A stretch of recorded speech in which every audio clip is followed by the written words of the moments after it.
তীব্র তুরের মুখে বাতাস দিতেই তুর একবার জোরে শ্বাস টানে। তারপর তীব্র ওকে পানি খাওয়াও।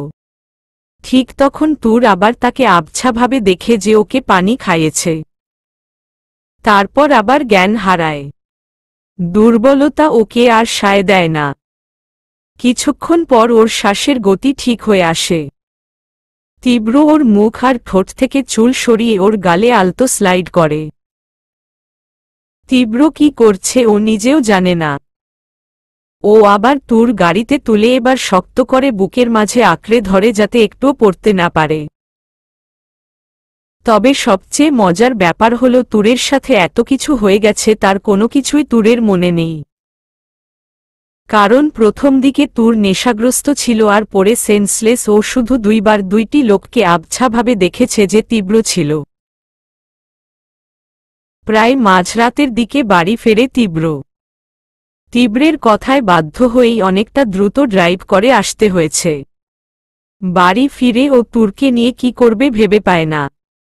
মেয়েটাকে এনেছে ঠিক আছে, কিন্তু রাখবে কই? এমনটা না যে ওর বাড়িতে কোনো রুম নেই, কিন্তু সেখানে এই মেয়েটাকে কোথায় রাখবে? ঋদ্ধ খুব ভালোভাবেই তীব্রের অসহায় অবস্থা বুঝতে পারল। কিন্তু এই সুযোগ ছাড়া যায় নাকি? তাই অনেকটা অবুঝের মতো বলে, এখন কি হবে স্যার? এই মেয়েটা এখন থাকবে কই? না মানে আমার বাড়িতে রাখলে তো আমার সমস্যা নেই, কিন্তু আমার গার্লফ্রেন্ড জানতে পারল ব্রেকআপ, আর বাবা মা জানতে পারলে তো ঘর থেকে বের করে দিবে। নাইলে ওকে রাখতে কোনো সমস্যা হতো না।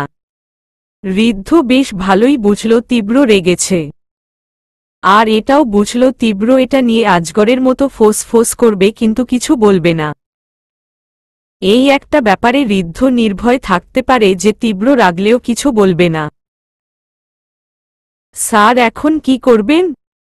আচ্ছা, মেয়েটা যে রুমে ছিল সেই রুম রেখে আসব?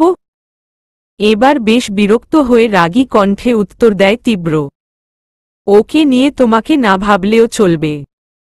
তারপর কোলে তুলে সোজা নিজের রুমে পা বাড়ায়। তুরকে নিয়ে ওর বিছানায় শুয়ে দেয়। ঋদ্ধ এবার আরও বেশি অবাক হয় যে লোকের কাছে আজ পর্যন্ত হাজার চেষ্টার পর কোনো মেয়েকে কাছে আনতে পারল না।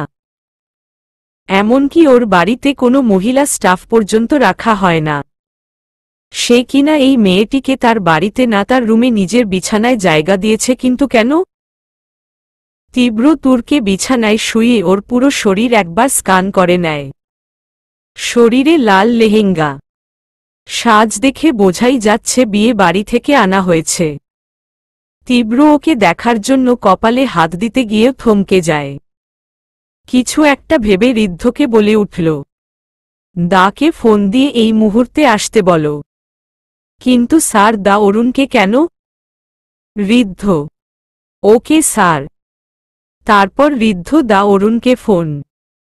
মাঝরাতে এটা কারো জন্যই কাম্য নয়, কিন্তু যেহেতু তীব্রের ফোন তাই ডাক্তার অরুণ তীব্রের বাড়িতে আসে। ওনাকে দেখে বোঝাই যাচ্ছে উনি রেগে আছে। ও সরাসরি তীব্রের রমে যায়। গিয়ে ঋদ্ধর মতো উনি নিজেও শকট খায় তীব্রের বেডে একটা মেয়েকে আবিষ্কার করে। আর এটাও বুঝতে পারল তীব্র কেন তাকে ডেকেছে। ও তুরকে দেখে নিল, তারপর একটা ইনজেকশন পুশ করিয়ে বলল, এর জন্য মাঝরাতে আমাকে হয়রান না করলেও পারতে ঋদ্ধ। আমি নিজেই হয়রান, আপনাকে কি বলবো? তীব্র চুপচাপ এতক্ষণ দাঁড়িয়েছিল, কিন্তু এবার দা অরুণের কথায় থমকে গেল। আচ্ছা, মেয়েটাকে দেখে তো মনে হচ্ছে বিয়ের কনে। অনেক বেশি টানা হ্যাচড়া করা হয়েছে তাই এই অবস্থা। আর গালে এই দাগগুলো কেন? সেটা আপনার না জানলেও চলবে। যেটা করতে এসেছেন তাই করুন। তীব্রের এবার রাগ লাগল ও কেন ডেকেছে অরুণকে। তীব্রের কথায় অরুণ স্মিত হাসল। ও হয়তো এমন কিছুই আশা করেছিল। সেটা আপনার পার্সোনাল ব্যাপার। সে যাই হোক, আমার কাজ শেষ, বাকিটা আপনি করে নিতে পারবেন। তীব্র চুপ। আর হ্যাঁ, মেয়েটার ড্রেসটা চেঞ্জ করে মুছিয়ে দিতে হবে, না হলে কিন্তু ঘায়ে ইনফেকশন হয়ে যাবে, সেটা আপনাকে বলে দিতে হবে না আমার। সো আমি কি কাউকে পাঠাবো? তীব্র রাগী চোখে ওর দিকে তাকায়। না মানে আমার জানা মতে এখানে কোনো মেয়ে থাকে না, তাই। এবার তীব্র বেশ কড়া কণ্ঠে বলে উঠল, সেটা আপনার না ভাবলেও চলবে। I will manage. ওর কথায় হালকা হাসল Arun. I know you will manage. তারপর তুরের দিকে তাকিয়ে বাড়ি ফিরে গেলেন। এবার ফ্যাসাদে পড়ল তীব্র। ও ঋদ্ধের দিকে তাকিয়ে ঋদ্ধ বেশ বড় একটা হাই তুলল, এর মানে তীব্রের কাছে স্পষ্ট। স্যার, অরুণ স্যার তো বলল মেয়েটার ড্রেস চেঞ্জ করতে হবে। এখন সেইটা কি আমাকেই বলবেন? তাহলে আগেই জাস্ট শাট আপ এবং গেট লস্ট। প্রচণ্ড রেগে গেল তীব্র। ছেলেটা অতিরিক্ত করছে এই মেয়েটাকে নিয়ে। ঋদ্ধ রুম থেকে কোনো মতে পালিয়ে বাঁচে। দরজার বাইরে দাঁড়িয়ে ঋদ্ধ বলে, আরে আজব, এই কাজটা করতে বললে তো মানা করতাম না। এবার স্যার তো বললই না, উল্টো বের করে দিল। ওরা রুম থেকে বেরিয়ে যেতেই তীব্র প্রচণ্ড বেগে দরজা আটকে দেয়। তারপর তুরের কাছে যায়। তারপর বিছানায় ওর পাশে বসে তীব্র ওর দিকে বেশ কিছুক্ষণ তাকিয়ে থাকে। ওর গালের দিকে নজর যেতেই দেখে থাপ্পড়ের ছাপ স্পষ্ট। শরীরের বিভিন্ন জায়গায় কেটে গেছে। ওর পায়ের দিকে নজর যেতেই দেখে সেখানে পুরো কাপড় রক্তে শুকিয়ে গেছে। 3 দিন আগের কাপড় চেঞ্জ করে শরীর না মুছালে ইনফেকশন হয়ে যাবে। তীব্রের প্রথমে খুব হ্যাজিট্রট লাগছিল, কিন্তু কি মনে করে পানি আর তোয়ালে নিয়ে এলো। ওর একটা কথাই মনে হলো, দায়িত্বের চেয়ে বড় কিছু না, আর জীবনের চেয়ে বেশি কিছুই না। তারপর লাইটটা নিভিয়ে দিল তীব্র। তুরের শরীর মুছিয়ে ওর একটা লম্বা সাদা শার্ট তুরের গায়ে জড়িয়ে দিল। ওর মাথার চুলগুলো খুলে মাথা ধুইয়ে মুছে দিল। তারপর ঘুমন্ত তুরকে ওর ঘুমের মধ্যেই স্যুপ খাওয়ালো। নিজের কাজ শেষ করে তুরের মাথার কাছে বসে তুরের মাথায় হাত দেয়। তীব্র ভেজা লম্বা চুলগুলো বালিশে ছড়িয়ে রাখে। তারপর তুরের মুখের খুব কাছে যায়। ঘুমন্ত তর্কেই জিজ্ঞেস করে, এই মেয়ে, কি করেছ তুমি? যেখানে তোমাকে শাস্তি দেওয়ার কথা সেখানে আমি তোমার সেবা করছি। অন্যায় জানা সত্ত্বেও কেন তোমার থেকে নিজেকে দূরে রাখতে পারছি না? কেন টানছ আমাকে?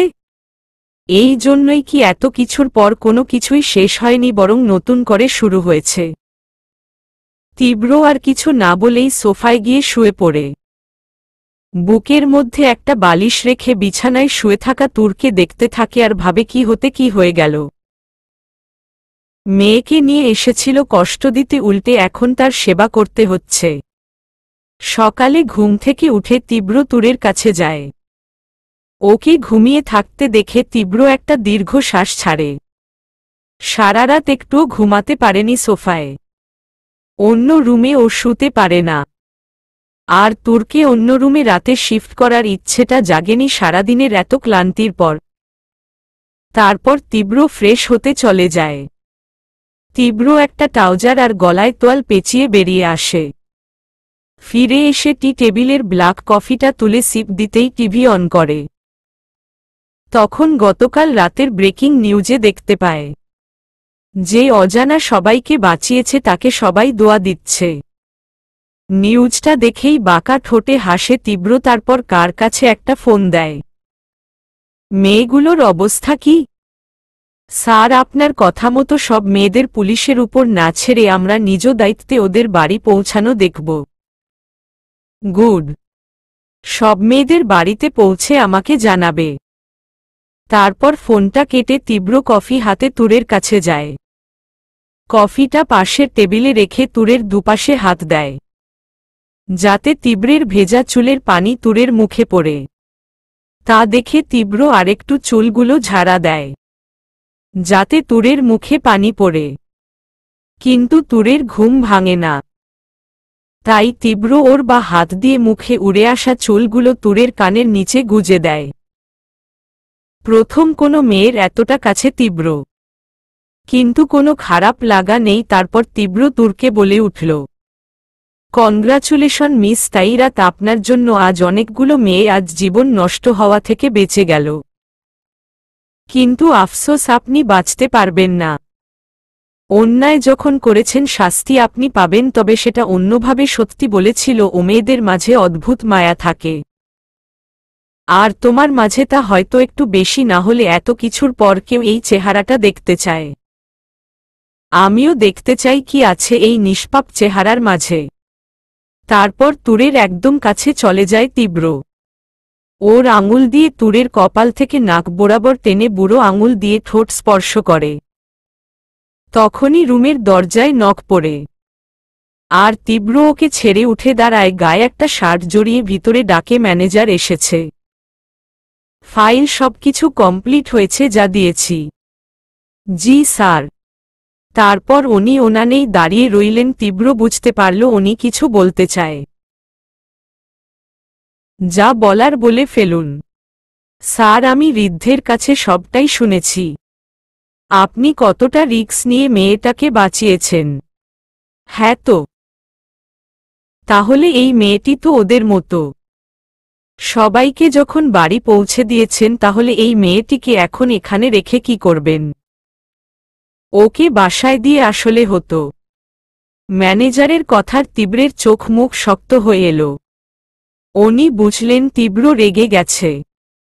এই মেয়েটা কি আপনার? না, ওর সাথে আপনার কোনো সম্পর্ক আছে? সোজাভাবে দাঁড়িয়ে, না মানে আপনি তো ওদের হাতে ওকে তুলে দেবেন না, তাই বলছিলাম। আমি আপনার কাছ থেকে কিছু শুনতে চেয়েছি?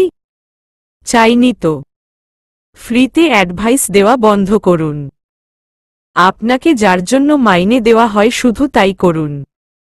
তখনই ঋদ্ধের প্রবেশ।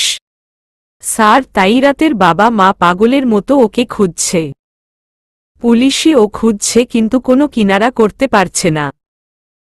যাতে না পারে তার ব্যবস্থাই করেছি। কিন্তু স্যার, আপনি মেয়েটাকে এখনো রেখেছেন কেন? আপনি মেয়েটা খারাপ কোথাও দেবেন বলে তো মনে হয় না। তোমাদের দুজনের দেখছি ওকে নিয়ে বেশি চিন্তা। ওকে বলছি এখনো মেয়েটাকে কি করব তা ভাবিনি। শুধু এতটুকু জানি মেয়েটা ওর বাড়ি ফিরছে না। তাহলে ওই মেয়েটাকে বাঁচাতে গেলেন কেন? আর ওর জন্য এতগুলো মেয়েকে বাঁচালেন কেন? ম্যানেজার, কারণটা খুব সিম্পল। ওই মেয়েগুলোকে বাঁচানো আমার দায়িত্ব ছিল, আর এই মেয়েটাকে ওদের হাতে তুলে দেওয়া আমার ভুল ছিল। কারণ ও আমার শিকার,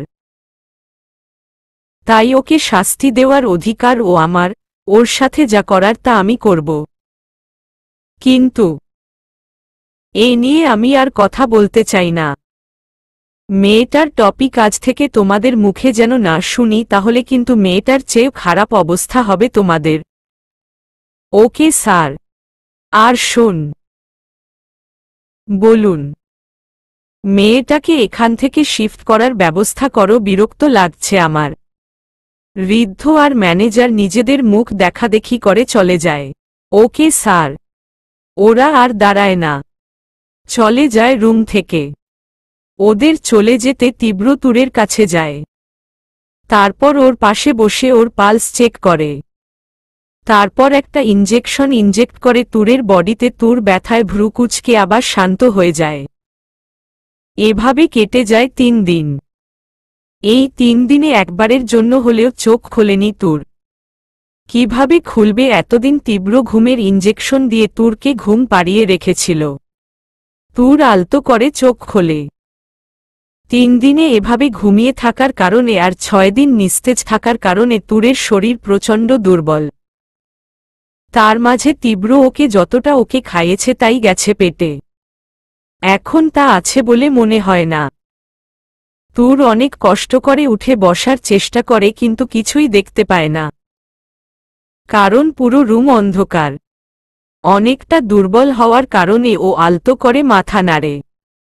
হাত দিয়ে চারপাশটা বোঝার চেষ্টা করতেই তুর বুঝতে পারে ও মেঝেতে পাতা বিছানায় শুয়ে আছে। তারপর ভাঙা গলায় আলতো আওয়াজে বলে উঠল, এখানে কেউ আছে থাকলে প্লিজ সাড়া দিন। আমার দম বন্ধ হয়ে আসছে। এতটুকু বলে আবার নিস্তেজ হয়ে পড়ে তুর। এই রুম লক করা, যার চাবি শুধুমাত্র তীব্রের কাছে। তাই অন্য কেউ তুরকে খাবার দেওয়া তো দূরে থাক, দেখতেও পারবে না। তুর আবার চোখ খোলে কিছুর শব্দ। বুঝতে পারে এটা দরজা খোলার শব্দ। তুর সেদিকে তাকিয়ে একটা পুরুষালী ছায়া দেখতে পায়, যা দেখে তুরের কলিজা কেঁপে উঠে। ধীরে ধীরে ছায়ারূপী মানুষটা তুরের কাছে আসতে চায়। তুর তার চেহারা দেখতে পাচ্ছে না। ও ভয় শোয়া থেকে উঠে বসে নিজেকে গুটিয়ে বলে, কে কে এখানে? তখনই দরজাটা বন্ধ হয়ে যায়। তুর বুঝতে পারে ছায়ারূপী মানুষটি রুমের ভিতরে আছে, কিন্তু অন্ধকারের জন্য তাকে দেখতে পাচ্ছে না। তুর তাই অনেক চেষ্টা করে দুর্বল শরীর নিয়ে উঠে দাঁড়ায়, তারপর আধো আধোভাবে অন্ধকার হাতড়ে বেড়ায়। তখনই কোনো শক্ত কিছুর সাথে ধাক্কা খায়। প্রচণ্ড ঘাবড়ে যায় তুর, কারণ দরজা খোলার আলোতে যতটুকু দেখেছে তাতে এখানে দেয়াল থাকতে পারে না। তুর কাপা কাপা হাতে সামনে হাত দিয়ে দেখার চেষ্টা করতে সেখানে হাত বুলায়, কিন্তু নিজের অজান্তেই তুর তীব্রের বুকে থেকে ওর উঠে ওর গালে হাত বুলায়। আর তীব্র চুপচাপ অন্ধকারে দাঁড়িয়ে থেকে তুরের কাণ্ড অনুভব করে। ঠিক তখনই তুরের এক হাত তীব্রের বুকে, আরেক হাত তীব্রের ঠোঁট স্পর্শ করে, যাতে তীব্রের হৃদয়ের ধকধকানি আর গরম নিঃশ্বাস দুইটাই তুর ফিল করতে পারে। বুঝতে পারে ওর সামনে কোনো লোক দাঁড়িয়ে রয়েছে। আর তখন সেই হোটেলের কথা মনে পড়ে যেখানে ওকে আটকে রাখা হয়েছিল, আর একটা লোককে ওর নামে টাকা ধরতে দেখেছে। তার মানে এটা কি সেই লোক? কথাটা ভেবেই তুর লোকটার থেকে হাত দূরে সরে যায়। এভাবেই কিছুক্ষণ জড়ো হয়ে থাকে তুর। অন্ধকার তাই দেখতে পারছে না, কিন্তু হঠাৎ ও ফিল করল ওর পিছনে কারো অস্তিত্ব। ধীরে ধীরে তুরের পিঠে কারো গরম নিঃশ্বাস ফিল করতে পারল। তখনই তুরের দুহাত টেনে হাতগুলো তুরের পিছনে আটকে তুরকে নিজের মধ্যে আবদ্ধ করতে চাইল কেউ। ভয় কুকড়ে উঠল তিল। তুর এবার নিজেকে আটকাতে না পেরে ভয় পাগলের মতো কান্না করতে থাকে, প্লিজ ছাড়ুন কমাকে, এমনটা করবেন না আমার সাথে। কে আপনি? কিন্তু তুরের কোনো কথাই যেন লোকটার কানে গেল না। হঠাৎ তুর ফিল করল ওর পিছনে কারো অস্তিত্ব। ধীরে ধীরে তুর নিজের পিঠে গরম নিঃশ্বাস ফিল করতে পারল। তুর সরে যাবে তখনই তুরের দুহাত টেনে নিজের মধ্যে ওকে আবদ্ধ করতে চাইল কেউ। ভয় কুকড়ে উঠল তিল। তুর এবার নিজেকে আটকাতে না পেরে ভয় পাগলের মতো কান্না করতে থাকে, প্লিজ ছাড়ুন আমাকে, এমনটা করবেন না আমার সাথে। কে আপনি? তুর দুর্বল শরীরেও নিজেকে ছাড়ানোর চেষ্টা করে, কিন্তু তুরের কোনো কথাই যেন তীব্রের কানে গেল না। হঠাৎ করে তীব্রের কি হয়ে গেল তীব্র নিজেও জানে না। তুরের স্পর্শ পেয়ে নিজেকে আর সামলাতে পারে না তীব্র ও তুরকে ওভাবেই কাছে টেনে ওর বুকের মাঝে তুরের পিঠ ঠেকিয়ে তুরের ঘাড়ে আলতো করে ঠোঁট বুলাতে থাকে। তুর অঝরে চিৎকার দিয়ে কাঁদতে শুরু করে, কিন্তু ওর আওয়াজ এই বন্ধ ঘরের বাইরে যাবে না, যা শুধু একজনের কানেই যায়। আর সে হচ্ছে তীব্র। তুরের কান্নায় তীব্রের হুঁশ ফেরে। তুরকে কাঁদতে দেখে অন্ধকারের মাঝেই তুরকে নিজের দিকে ফিরিয়ে নেয়। তুর নিজেকে ছাড়িয়ে নিতে চায় কিন্তু পারে না। তীব্র এক হাত দিয়ে ওর কোমর পেঁচিয়ে আরেক হাত দিয়ে জোর করেই ওর চোখের পানি মুছিয়ে দেয়, তারপর নরম গলায় বলে উঠে, সামান্য ছোঁয়াতে যদি এভাবে চোখের পানি ফেলো তাহলে তো সারা জীবনে এই চোখের পানি শেষই হবে না। এভাবে পানি ফেলে অপচয় করো না, খুব বেশি দামি তোমার চোখের পানি। এত সহজে ফেল না, সস্তা লাগে আমার কাছে, আর সস্তা জিনিস আমার একদম পছন্দ নয়। তোমার চোখে পানি দেখার জন্য আমি এত কিছু করব তা তুমি ভাবতেও পারবে না, কারণ তোমার চোখ থেকে ঝরা মুক্তদানা আমার মনের শান্তির খোরাক।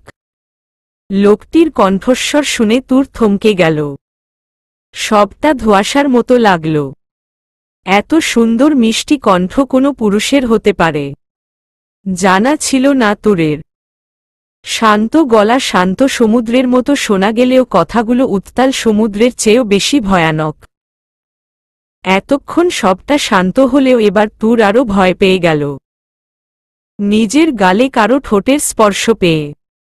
তুরের ছটফটানি আরও বেড়ে গেল, কিন্তু এই ছায়ারূপী মানুষটার থেকে কিছুতেই ছাড়া পাচ্ছে না। তুর ফিল করতে পারল তুরের ঠোঁটের দিকেই লোকটির বিচরণ হতে চলেছে। আর এটাও বুঝতে পারল এই দুর্বল শরীর নিয়ে ও চাইলেও কিছু করতে পারবে না। তবুও নিজের শেষ চেষ্টা দিয়ে ট্রাই করল নিজেকে ছাড়ানোর, কিন্তু কোনো লাভ হল না। তুরের হিচকি উঠে কান্নার বেগ বেড়ে গেল, কিন্তু শব্দ হল না। লোকটির গরম শ্বাস তুরের ঠোঁটে। তুর হাল ছেড়ে ভাগ্যের কাছে নিজেকে সমর্পণ করতেই হঠাৎ মোবাইলের রিংটোন বেজে উঠল। হ্যাঁ, ওই লোকটির মোবাইলের রিংটোন। তীব্র তুরকে এক হাত দিয়ে ধরে রাখা অবস্থায় মোবাইলটা বের করে দেখল। মোবাইলটা দেখা মাত্রই ও খুব দ্রুত তুরকে ছাড়িয়ে নিল নিজের থেকে। মোবাইলের আলোতে যতটুকু বুঝল তুর, তাতে মনে হল লোকটি নাম্বারটি দেখা মাত্র ঘামতে শুরু করেছে। লোকটি নিজের চোখ মুখ মুছে খুব উত্তেজিত হয়ে কলটা ধরে জিজ্ঞেস করল, কি হয়েছে? ভয় মাখা কণ্ঠে, স্যার তাড়াতাড়ি হাসপাতালে চলে আসুন, ওনার অবস্থা ভালো না। কথাটা শুনে লোকটার কণ্ঠে অদ্ভুত এক ভয় শুনতে পায় তুর। আমি এখনই আসছি। মোবাইলটা কেটে লোকটা একটা ঘুষি মারে। বোঝাই যাচ্ছে এটা দেয়ালে লেগেছে, তাই এমন ধুম শব্দ হয়েছে। এবার তীব্রের চোখ মুখ শক্ত হয়ে আসে। এতক্ষণ ও তুরকে ভয় দেখানোর জন্য কাজগুলো করলেও এবার ও রেগে গেছে। তুরের নিঃশ্বাসের শব্দতেই তীব্র বুঝতে পারল ও কোথায়। তীব্র গিয়ে ওর চুলেরগুলো নিজের মুঠোয় প্রচণ্ড জোরে চেপে ধরে। ব্যথায় তুর ছটফট করছে, কিন্তু কিছু বলতে পারল না। শুধু বুঝল লোকটির রাগান্বিত নিঃশ্বাস তুরের মুখে পড়ছে। তোকে আমি ছাড়ব না। তোর জন্য যা হয়েছে তার সবটার মূল্য তোকে দিতে হবে। ওর যদি কিছু হয় তাহলে ছাড়ুন লাগছে আমার। তীব্র কিছু বলতে গিয়েও বলল না, শুধু এটাই বলল, ব্যথা কাকে বলে? আর কষ্ট কি এবার তুই বুঝবি। তুরকে খুব জোরে ধাক্কা মেরে বেরিয়ে যায় তীব্র। তীব্রের ধাক্কায় অন্ধকারে দেয়ালের সাথে বাড়ি খায় তুর। তীব্র দরজা খুলে বেরোনোর সময় হালকা আলো বের হলেও ও যাওয়ার পর সবটা অন্ধকার হয়ে যায়। আর তুর লোকটার কথার আগা মাথা না পেয়ে ওখানেই মুখ গুজে কাঁদতে থাকে। তীব্র হসপিটালের জন্য বেরিয়ে যাওয়ার পর তুর অন্ধকারে ওখানেই কাঁদতে থাকে। তুর খুব ভয় পায় অন্ধকারে, কিন্তু এখন ওর জীবন থেকে যেন অন্ধকার শেষ হতে চাচ্ছে না। আচ্ছা, তুমি কি কোনোদিন আমাকে একটু বিশ্বাস করতে পারো না নাকি? আমি কি বলেছি বিশ্বাস করি না? তুমি সেদিন রাতে কই ছিলা বললেই তো হয়। হানিমুন করতে গেছিলাম। বিড়বিড় করে, আরে সোনা কাজে গেছিলাম। কি এমন কাজ যে রাতেও ফোন ধরতে পারো নাই? সালার এই মায়াদের সাথে প্রেম করে মানুষে করে। দেখ ঋদ্ধ, তুমি কোথায় ছিলা যদি না বলো তাইলে কিন্তু ব্রেকআপ। এই না না জান, মান, বেবি, সোনা, আপদ বিপদ সব তুই এমন কথা বলে না। আপদ বিপদ মানে? হায় হায়, কি বললাম? আপদ বিপদ মানে দুঃখ কষ্টের সাথী। চুপ কর মিথ্যুক। এই জান না। শোনো, আমার কজা কেটে দিল। তারপর ফোন কেটে দেয়। আর ঋদ্ধ মাথায় হাত দেয়। ওরে কেউ থাকলে আমারে মারো। মারো, মুঝে মারো। আমি কার সাথে প্রেম করি? শালা, এই স্যারের চাকরি করতে গেলে গার্লফ্রেন্ড থাকে না, আর চাকরি গেলে গার্লফ্রেন্ড আর বউ হবে না। আর যদি এইটা বউ হয় তাহলে আমি থাকবো না। এখন আমি কি করতাম? সালার এই সন্দেহবাদী গার্লফ্রেন্ডের সাথে প্রেম করা যায়? 24 ঘন্টায় 48 বার সন্দেহ। আর 3 বার করে ব্রেকআপ, মন চাই সন্ন্যাস নিয়া নেই। যত সব ব্রেকআপ ওয়ালি। তারপর আশেপাশে দেখে নিজের চুলগুলো ঠিক করে নিজের বাড়ি ফেরে ঋদ্ধ। ওদিকে মাঝরাতের দিকে হাসপাতাল থেকে বাড়ি ফেরে তীব্রের চোখে রক্ত জমে আছে। ও হাসপাতালে রাতে থাকতে চেয়েছিল কিন্তু পারেনি। ওকে অরুণ এলাও করেনি। তাতে তীব্রের ক্ষতি হবে বেশি। তীব্র সোজা নিজের রুমে যায়। নিজের ড্রয়ার থেকে একটা গান বের করে, তারপর তুরের রুমের দিকে পা বাড়ায়। দরজা খুলতেই ঘুম ঘুম চোখে উঠে বসে পড়ে তীব্র রুমে ঢুকে লাইট জ্বালায়। আর বসা থেকে দাঁড়িয়ে যায়। তীব্র সোজা রুমের ভিতরে ঢুকে তুরের কপাল বরাবর বন্দুক তাক করে। এই প্রথমবার তীব্রকে দেখতে পেল। দুজনেই এই প্রথম সামনাসামনি হল। তীব্র বন্দুক ধরে দাঁড়িয়ে আছে। আর তুরের ঠোঁটসহ শরীর প্রচণ্ড কাঁপছে। তখনই তীব্র বিন্দুকের টিগারে আঙুল দেয়। লোকটার আগা মাথা কিছুই খুঁজে পায় না, কিন্তু বুঝতে পারে লোকটি ওর উপর প্রচণ্ড রেগে আছে। গলা শুকিয়ে আসছে তুরের, সত্যি লোকটি ওকে মেরে ফেলবে নাকি উত্তর খুঁজে পায় না তুর। তখনই তীব্র টিগার প্রেস করে। আর ভয় চোখ বন্ধ করে চিৎকার করে উঠে, কিন্তু কিছুক্ষণ পর যখন কোনো কিছুর আভাস পায় না তখন চেয়ে দেখে ওই লোকটি দেয়ালে পিঠ ঠেকিয়ে এক পায়ে দাঁড়িয়ে আছে, বন্দুকটা নিজের কপালে স্লাইড করতে করতে। তীব্রের দিকে তাকিয়ে ঢোক গিলতেই তীব্র রক্তলাল চোখে তুরের দিকে তাকায়। তুরের নজর ওর নজরে পড়লে পিছিয়ে যায়। আর তীব্র ওর দিকে এগোতে থাকে। একসময় দেয়ালের সাথে মিশে যায়। আর তীব্র এক হাত দেয়ালে ভর দিয়ে বন্দুকটা তুরের কপালে বেশ জোরেই চেপে ধরে। তীব্রের চোখ রাগে রক্তলাল হয়ে আছে, আর তুরের চোখ পানিতে ভরে গেছে, কিন্তু শব্দ করতে পারছে না। অসম্ভব কাঁপছে তুরের ঠোঁট জোড়া। এইটা দেখে তীব্র বন্দুকটা ধীরে ধীরে তুরের কপাল থেকে ঠোঁটের কাছে এনে বন্দুক দিয়ে স্লাইড করতে থাকে। বন্দুকের ধারালো অংশের খোঁচায় ব্যথা পায় যাতে আলতো কেটে যায় ঠোঁটটা। কিছু মুখ খুলতে যাবে তার আগেই তীব্র বলে, হুশস, ঠোঁট দিয়ে যেন তিল পরিমাণ আওয়াজ না হয়, তাহলে কিন্তু। গানটা লোড করে আবার তাক করে। আর কিছু বলতে পারে না, কিন্তু কান্নার বেগটা বেড়ে কাঁপতে থাকে। তীব্র তখন ওর মুখের আরও কাছে যায়। তখনই একটা বাজে গন্ধ তুরের নাকে আসে। হ্যাঁ, তীব্র ড্রাঙ্ক, তবে খুব বেশি না, কন্ট্রোল করার মতো, কিন্তু তা সহ্য করতে পারল না। প্লিজ, আমি গন্ধটা সহ্য করতে পারছি না, সরে দাঁড়ান আমার থেকে। খুব জোরে চিৎকার করে। তুরের মুখে এটা শুনে তীব্র তুরের কোমর পেঁচিয়ে ওকে নিজের একবারে কাছে নিয়ে আসে। তুরের মুখে ইচ্ছে করেই ফু দিতে থাকে। সহ্য করতে না পেরে পাগলের মতো ছুটাছুটি করতে থাকে, কিন্তু তীব্রকে ছাড়তে পারে না। ও যত ছাড়ানোর চেষ্টা করছে তীব্র ততটাই ওকে নিজের মাঝে টেনে নিচ্ছে। এবার সহ্য করতে না পেরে বমি করার অবস্থায় চলে এলো, কিন্তু তার জন্য পেটে কিছু থাকতে হবে। বিগত কয়েকদিন যাবৎ তুরের পেটে কিছুই পড়েনি। বমি করতে পারলে হয়তো ভালো হতো, কিন্তু না পারার কারণে পেট থেকে সব উগরে চলে আসছে। কিন্তু মুখে শুধু তিতার অনুভব হচ্ছে, আর কিছু না, যা সহ্য করার মতো না। আর না পেরে উত্তেজিত হয়ে বলে উঠল, প্লিজ, এই বন্দুকটা দিয়ে আমাকে মেরে ফেলুন, তবুও আমাকে ছেড়ে দিন, দোহাই লাগে।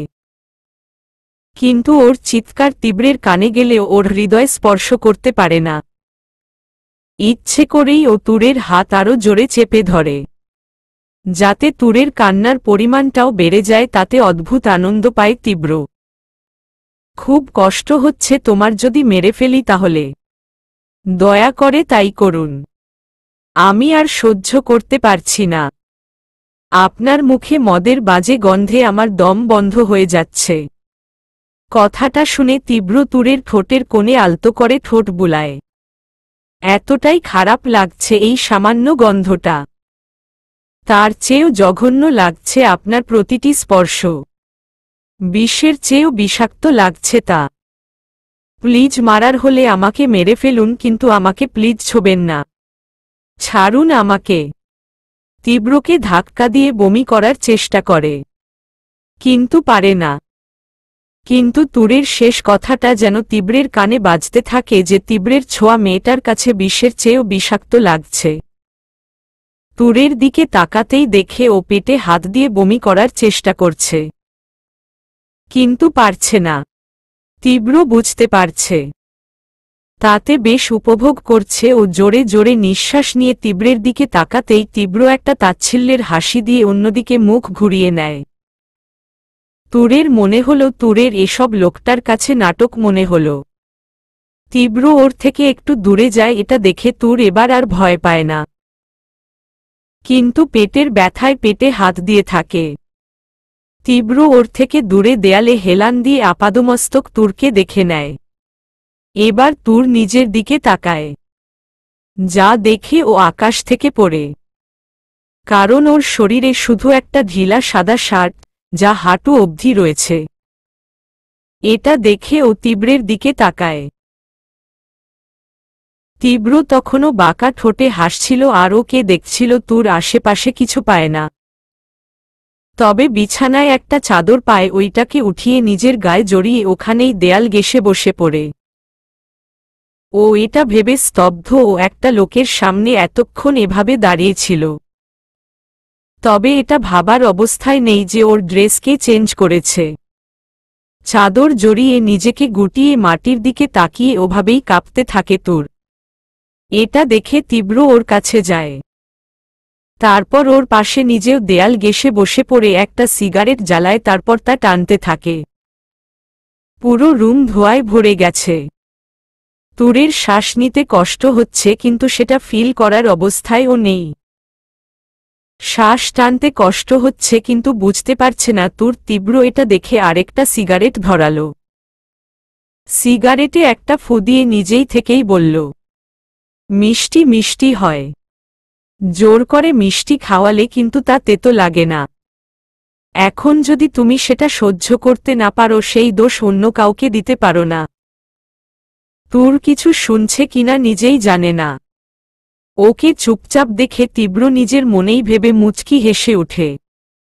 চাইছিলাম মৃত্যু দিব তোমায়, কিন্তু তোমার তো মৃত্যুর চেয়েও আমার ছোঁয়া বেশি যন্ত্রণাদায়ক মনে হচ্ছে। তাহলে দরকার কি মেরে ফেলার? তুমি নিজেও তোমার নিজের কষ্টের রাস্তা আমাকে বলেছ। আমার ছোঁয়া তোমার কাছে বিষ হলে এই বিষ দিয়েই মারব আমি তোমায়। তোমার দেওয়া বিষেই আমি আমার মনের বিষক্ষয় করব। তুরের দিকে তাকিয়ে লাইট নিভিয়ে দিল তীব্র। তারপর তুরের সামনেই নিজের ক্লান্ত শরীর এলিয়ে দেয়। বালিশ না থাকার কারণে তীব্র এক হাত মাথায় দিয়ে চোখ বন্ধ করে। বেশ কিছুক্ষণ পর তীব্র প্রায় ঘুমিয়ে পড়েছিল, এমন সময় তীব্র নিজের বুকের উপর ভারী কিছুর পড়ার অনুভব করে। বেশ ব্যথা পায় তীব্র। ঘুমটাও ততক্ষণে চলে এসেছে। তীব্র নিজের বুকে হাত দিয়ে একগুচ্ছ চুলের ছোঁয়া পায়। বুঝতে পারে মেয়েটি ঘুমের ক্লান্তিতে ওর বুকের উপর পড়েছে। এইটা ভেবে তীব্র তাচ্ছিল্যের হাসি হাসে। কি অদ্ভুত দুনিয়া! যাকে বিষের সাথে তুলনা করেছ তার বুকেই নিজের ক্লান্তির বিষগুলো ঝরাচ্ছে। তীব্র আবার লাইটটা জ্বালিয়ে তুরকে বিছানায় শুয়ে দেয়। তারপর ওই চাদর দিয়ে তুরকে মুড়িয়ে দেয়। তুর গুটিয়ে শুয়ে পড়ে। তীব্র ওকে ঠিক করে দিতেই তুর ওর হাত টেনে ধরে ওর হাতের উপর শুয়ে পড়ে। তীব্র অবাক চোখে তুরকে দেখে। তুরের চুলগুলো ওর ঠোঁটের উপর পড়ে তীব্র সেই চুলগুলো তুরের ঠোঁট থেকে সরিয়ে দেয়। তারপর ওখান থেকে বেরিয়ে যায়। নিজের রুমে গিয়ে বিছানায় শরীর এলিয়ে দেয়। তীব্র জানে তুরের অতিরিক্ত দুর্বলতার কারণ হচ্ছে না খাওয়া। তুরের যেমন খাওয়া হয়নি তীব্রেরও তাই, একটা চাপা কষ্টের মাঝে আছে তীব্র। মনের চাওয়া আর মস্তিষ্কের বিরোধ দুইটাই তীব্রের বিপক্ষে। আচ্ছা, চাওয়াটা যখন অন্যের প্রাপ্তি থেকে আসে তখন তাকে কি বলে? সেটা কি নিজের প্রাপ্তি নাকি অপ্রাপ্তির দান? দুইটাই তো অন্যায়, তাই না? তারপর তলিয়ে যায় ঘুমের রাজ্যে। সকালে ঘুম থেকে উঠে ফ্রেশ হয়ে তীব্র তুরের রুমে যায়। তবে আগের দিনের মতো নয়। তীব্র রুমে ঢুকে দেখে তুর শুয়ে আছে। ও অন্যদিকে তাকিয়ে কাশির শব্দ করতেই তুর জেগে উঠে সকালে লোকটাকে দেখে কাল রাতের কথা মনে করে নিজেকে ঠিক করে গুটিয়ে নেয়। তখনই তীব্র অন্যদিকে তাকিয়ে ওর দিকে একটা ব্যাগ ছুঁড়ে মেরে বেশ গম্ভীর গলায় তুরকে বলে, এখানে তোমার জন্য কিছু ড্রেস আছে, যাও চেঞ্জ করে এসো। এবার তুর ভালো করে লোকটির দিকে তাকায়। দেখতে বেশ লম্বা, মুখটা এতটাই ফর্সা যে ক্লিন শেভের পরেও কুড়ি কুড়ি দাড়ি বোঝা যাচ্ছে। কালো শার্ট যার উপরের বোতামগুলো খোলা, বুকের অংশটা স্পষ্ট দেখা যাচ্ছে। হাতে ব্যান্ডের ঘড়ি, চুলগুলো জেল দিয়ে সেট করা। পুরো ফ্রেশ লাগছে লোকটাকে। এরকম লোক কম দেখেছে তুর। এরকম লোক যার যাই হোক কিডন্যাপার হতে পারে না। তাহলে কে লোকটা? তুর এসব ভাবতে ভাবতে বলে উঠল, আপনি কে? আর কেনই বা আমাকে এখানে আটকে রেখেছেন? তীব্র বেশ গম্ভীরভাবেই উত্তর দিল, আগে চেঞ্জ করে নেও, তাহলে আমার উত্তর দিতে আর তোমার উত্তর নিতে দুজনের সুবিধা। তুর আর কিছু বলল না। ও উঠে দাঁড়ালো চাদর গায়ে দিয়ে। প্রচণ্ড কাঁপছে শরীর। তখন তীব্র তুরের কাছে যায়। এটা দেখে তুর ভয় পেয়ে যায়। কিন্তু তুরকে অবাক করে দিয়ে তীব্র ওর গায়ের চাদরটা উঠিয়ে ওর বা কাঁধে ভালো করে দিয়ে দেয়। ওদিকটা ফাঁকা ছিল তা তুর খেয়াল করেনি। বাথরুমটা ওদিকে। তুর আর কোনো কথা না বলে ওদিকে পা বাড়ায়। কালকে রাতের সাথে আজকের লোকটার কোনো মিল খুঁজে পাচ্ছে না তুর। কালকে লোকটাকে যতটা ভয়ঙ্কর লেগেছে আজ ততটাই শান্ত মনে হচ্ছে। কিন্তু কি চায় লোকটা? শপিং ব্যাগ খুলতেই দেখে কিছু সফট কাপড়ের থ্রি পিস, কয়েকটা লং টপস, সাথে ওড়না। ড্রেসগুলো দেখে ভরসা পেল তুর। সবই মার্জিত ড্রেস। তুর একটা থ্রি পিস পরে বেরিয়ে এলো। এসে দেখে লোকটি ওর জন্য ট্রেতে কিছু ফল আর জুস নিয়ে এসেছে। এই বাড়িতে কোনো মেয়ে নেই, তাই তুরের রুমে বাইরের কেউ এলাও না। এমনকি তুরের সব কাজ তীব্র নিজের হাতে করে। এই রুমের দিকে কেউ নজর দিবে না। এখানে যাই হোক এদিকে কেউ আসবে না, তীব্রের কড়া নির্দেশ। তুরকে ফিরতে দেখে তীব্র বলে উঠল, যেহেতু কয়েকদিন যাবৎ ভারী খাবার খাওনি তাই এই ফলগুলো আর জুস খেয়ে নেও। আমি এসে যেন দেখি সবটা কমপ্লিট। তীব্র চলে যাওয়ার সময় তুর বলে উঠল, আমি খাবো না। কথাটা যেন তীব্রের পছন্দ হল না, কিন্তু কিছু বলল না। শুধু তাচ্ছিল্যের একটা হাসি দিয়ে বলল, আমার দেওয়া বলে, যদি মনে করেন তাই। তীব্র এবার তুরের দিকে তাকায়, তারপর বলে, আমার দেওয়া কাপড় শরীরে জোড়াতে পারলে কিন্তু আমার দেওয়া খাবার খেতে পাচ্ছ না। তুর চুপ করে রইল। এর কোনো উত্তর নেই ওর কাছে। ওর নীরবতায় তীব্র বলে উঠল, তুমি আমার কাছে যখন আছো তোমাকে খাবার দেওয়া আমার দায়িত্ব। কারণ আমি কাউকে না খাইয়ে মারতে চাই না। এখন খাওয়া না খাওয়া তোমার ব্যাপার।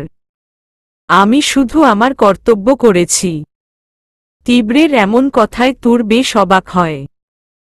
তুরকে অবাক হতে দেখে তীব্র বলে উঠে, অবাক হওয়ার কিছু নেই। তুমি বাঁচলেও আমার কিছু আসে যাবে না, আর মরলেও না। তাই খাবে কি খাবে না তোমার ব্যাপার। তীব্র চলে যেতে ধরলে আবার থমকে যায়।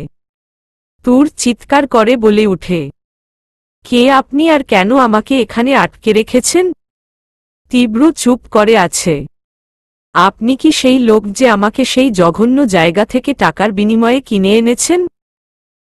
আমি পুরোপুরি হুঁশে না থাকলেও আবছাতে দেখেছি। আর আমার মনে হচ্ছে সেই লোকটা আপনি। কেন এনেছেন এখানে? কথাটা শুনে তীব্র একটা জোর করে হাসি দেয়। যা তুরের বোকামির ইঙ্গিত দিল। তারপর খুব শান্ত গলায় উত্তর দেয়, তুমি তো বলে দিলে কেন এনেছি তোমায়। ওখানে সবচেয়ে বেশি দাম দিয়ে তোমায় কিনেছি আমি। তাই তুমি আমার কাছে অনেক দামি কিছু, যা আমি হেলায় হারাতে চাই না। তাই খেয়ে নেও। তার মানে কেন এনেছেন আমাকে? ওরকম একটা জায়গা থেকে কেন তোমাকে এনেছি তা বোঝার জন্য তুমি যথেষ্ট বড়। তীব্র আর কিছু না বলে বেরিয়ে যায়। আর তুর ওখানেই বসে পড়ে। কি বলে গেল লোকটা? তাহলে সত্যি তো তুরের যতটা মনে পড়ছে রাস্তা থেকে যারা ওকে কিডন্যাপ করেছে তারাই হয়তো এই লোকটার কাছে ওকে বিক্রি করে দিচ্ছে। কিন্তু এই লোকটা ওর সাথে কি করতে চাইছি? যদি সত্যি অমন কিছু করে কি করবে ও কিছু ভেবে পায় না। শুধু একটাই কথা মনে পড়ে, ওর পক্ষে এভাবে বেঁচে থাকা সম্ভব না। এর চেয়ে মৃত্যু ভালো। তাই তুর আশপাশ দেখতে থাকে, কিন্তু তেমন কিছুই খুঁজে পায় না। তখন তীব্রের করা মনে পড়ে, না খেয়ে মরে গেলে। হ্যাঁ, ও না খেয়েই দরকার হলে মরবে, কিন্তু কখনোই নিজেকে বস্তু হতে দেবে না। ওদিকে তীব্র হাসপাতালে গিয়ে তার সবচেয়ে কাছের মানুষের হাত ধরে বসে আছে। তখনই তীব্রের কাঁধে হাত দেয় তীব্র। তাকিয়ে দেখে ওর ফ্রেন্ড তুষা। তুষাই একমাত্র মেয়ে যে ওদের লাইফে আছে। তবে তুষা ছেলেদের মতো থাকতেই বেশি পছন্দ করে। মেয়ের কোনো লক্ষণ ওর মাঝে নেই। ওকে দেখে তীব্র নিজের চোখ মুছে নেয়। এত ভেঙে পড়িস না, দেখবি ও একদম ঠিক হয়ে যাবে। তীব্র উঠেই ওকে জড়িয়ে ধরে। কবে ঠিক হবে রে ও?